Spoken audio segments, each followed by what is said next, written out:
அனைவருக்கும் தினம் ஒரு தகவல் சார்பாக இனிய வணக்கங்கள்.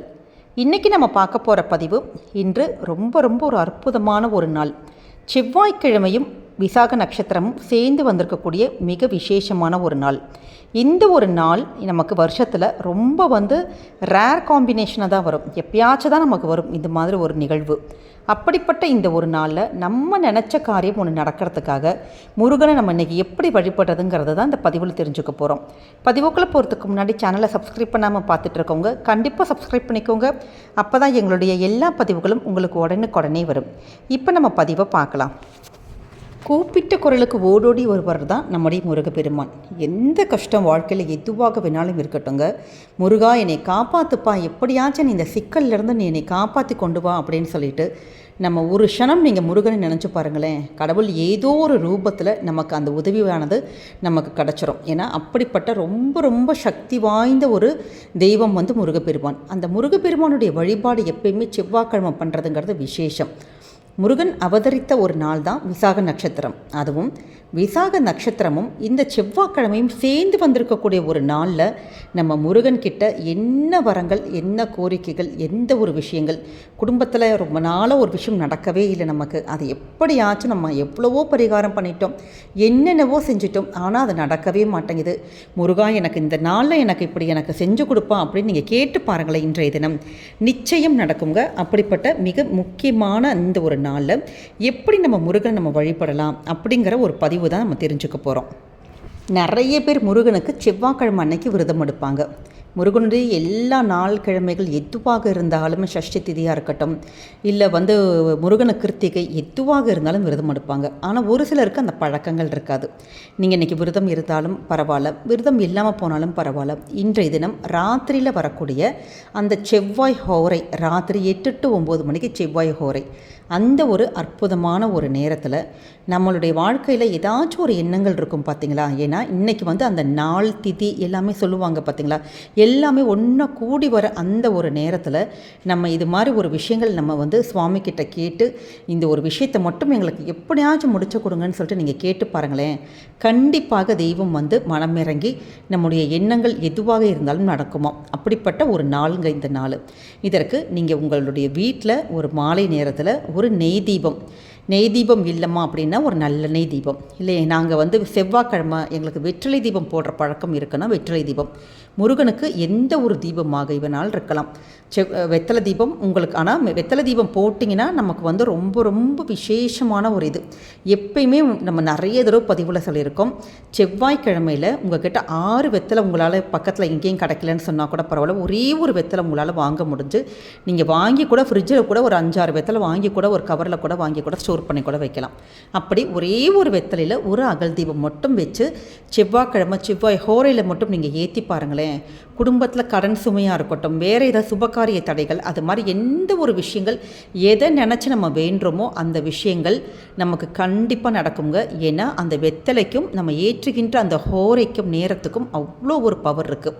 அதனால் அப்படிப்பட்ட இந்த செவ்வாய் ஹோரையில் நம்ம ஒரு தீபம் மட்டும் நம்ம ஏற்றிட்டு சுவாமிக்கு நமக்குள்ளால் என்ன ஒரு பாலாக இருக்கட்டும், பழமாக இருக்கட்டும், இல்லை வெத்தலைப்பாக்க பழம், இல்லாட்டி உலர் திராட்சை, ஏதாச்சும் ஒரு சுவாமிக்கு நைவேத்தியம் பண்ணிவிட்டு இன்றைக்கி நம்ம முழு மனசோடு நம்ம படிக்க வேண்டிய ஒரு பாடல் எதுன்னு கேட்டிங்கன்னா கந்த சஷ்டி கவசம். ஏன்னா இந்த விசாக நட்சத்திரமும் நமக்கு செவ்வாய்க்கிழமையும் எப்போ ஒன்றா வருதோ அந்த நாளில் முருகனுக்கே உகந்த ஒரு பாடல் எதுனா கந்த சஷ்டி கவசம். அதை யார் நினச்சி ஆத்மார்த்தமாக பாராயணம் பண்ணுறாங்களோ அவங்களுடைய வேண்டிய வரங்கள் முழுக்க கிடைக்கும். முருகனுடைய அருள் பரிபூர்ணமாக கிடைக்குங்கிறது ஒரு ஐதீகம்.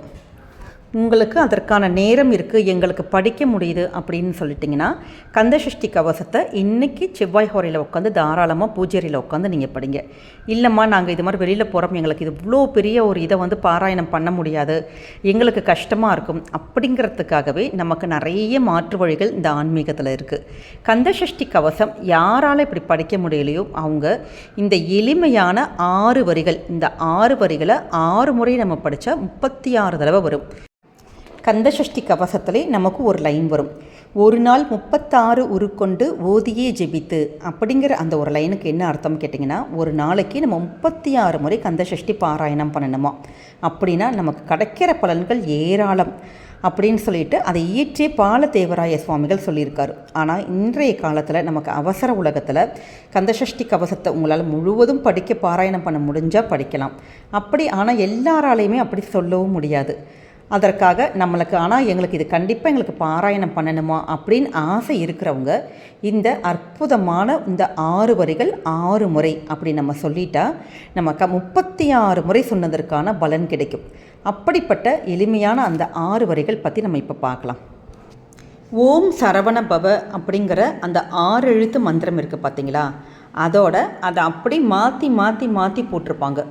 ஓம் சரவண பவ, ஓம் ரவண பவச, ஓம் வனபவசர, ஓம் நபவசரவ, ஓம் பவசரவண, ஓம் வசரவணப. இதில் அந்த ஓம் சரவண பவங்கிற அந்த ஒரு வார்த்தையை வச்சுட்டே ஒவ்வொரு எழுத்தையும் மாற்றி மாற்றி மாற்றி நம்முடைய சுவாமிகள் போட்டு நமக்கு எளிமையாக 36 முறை படிக்கிறதுக்காக இந்த மாதிரி அமைச்சிருக்காங்க. இது ரொம்ப ரொம்ப விசேஷமான பலன்கள். நம்ம கந்தசஷ்டி கவசம் 36 தடவை படித்தா நமக்கு என்ன பலன்கள் கிடைக்குமோ அதே முழு பலனும் இந்த 6 லைன் இருக்குது பார்த்தீங்களா, இந்த 6 வரி மந்திரத்தை நீங்கள் 36 தடவை நம்ம சொன்னதுக்கு பலன் கிடைக்கும். அதாவது மொத்தமாக 6 கொடுத்துருக்கோம், இதை 6 முறை படிக்கணும். அப்போ 36 தடவை சொன்னதுக்கான நமக்கு பலன் கிடைக்கும். அதனால் இன்றைக்கி செவ்வாய்க்கிழமையும் விசாக நட்சத்திரமும் சேர்ந்து வந்திருக்கக்கூடிய இந்த அற்புதமான நாளில் விசேஷமான நீங்கள் மந்திரத்தை நீங்கள் கண்டிப்பாக சொல்லணும். பூஜை அறையில் அட்லீஸ்ட் சொல்ல முடிஞ்சவங்க 6 முறை படிங்க. அப்போ தான் 36 முறை சொன்னதற்கான பலன் கிடைக்கும். எங்களுக்கு அப்படி நேரம் இல்லைம்மா அப்படிங்கிறவங்க ஒரு தடவையாச்சும் சொல்லி பாருங்கள். நிச்சயம் உங்களுடைய மனசில் இருக்க எந்த கோரிக்கைகள் எதுவாக இருந்தாலும் நிச்சயம் நடக்கும். ஏன்னா இது பலருடைய வாழ்க்கையில் நல்ல ஒரு ஒளியேற்றின இந்த 6 வரி மந்திரம். அதனால் முருகனுடைய அருள் பரிபூர்ணமாக நமக்கு கிடைக்கிறதுக்கு இந்த முறையில் இந்த மாதிரி நீங்கள் கந்தசஷ்டி படிங்க.